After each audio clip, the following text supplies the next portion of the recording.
We're in Moscow tonight. We're here to interview the president of Russia, Vladimir Putin. We'll be doing that soon.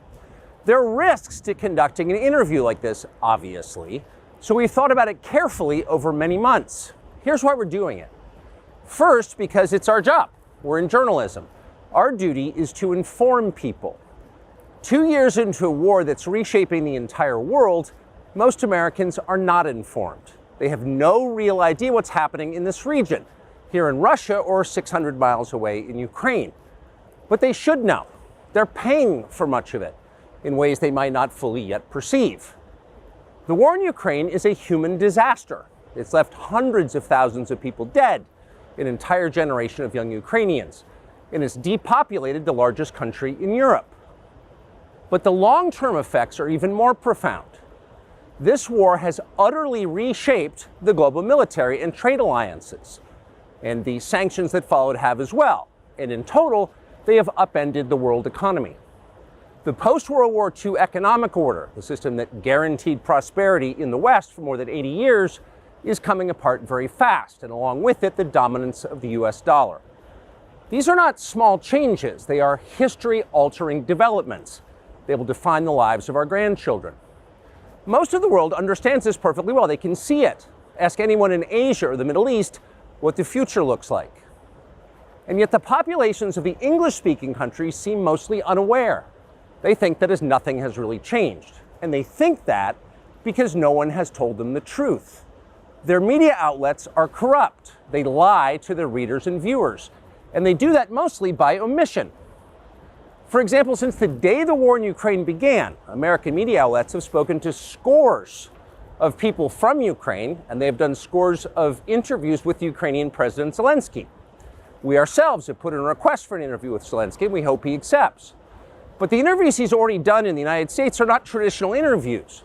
They are fawning pep sessions specifically designed to amplify Zelensky's demand that the U.S. enter more deeply into a war in Eastern Europe and pay for it. That is not journalism. It is government propaganda. Propaganda of the ugliest kind, the kind that kills people. At the same time, our politicians and media outlets have been doing this, promoting a foreign leader like he's a new consumer brand. Not a single Western journalist has bothered to interview the president of the other country involved in this conflict, Vladimir Putin. Most Americans have no idea why Putin invaded Ukraine or what his goals are now. They've never heard his voice. That's wrong. Americans have a right to know all they can about a war they're implicated in, and we have the right to tell them about it because we are Americans too. Freedom of speech is our birthright. We were born with the right to say what we believe. That right cannot be taken away no matter who is in the White House. But they're trying anyway. Almost 3 years ago, the Biden administration illegally spied on our text messages and then leaked the contents to their servants in the news media. They did this in order to stop a Putin interview that we were planning. Last month, we're pretty certain they did exactly the same thing once again, but this time we came to Moscow anyway. We are not here because we love Vladimir Putin. We are here because we love the United States, and we want it to remain prosperous and free. We paid for this trip ourselves. We took no money from any government or group, nor are we charging people to see the interview. It is not behind a paywall. Anyone can watch the entire thing, shot live to tape and unedited, on our website, tuckercarlson.com.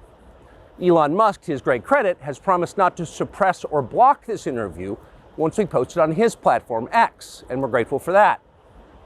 Western governments, by contrast, will certainly do their best to censor this video on other less principled platforms because that's what they do. They are afraid of information they can't control.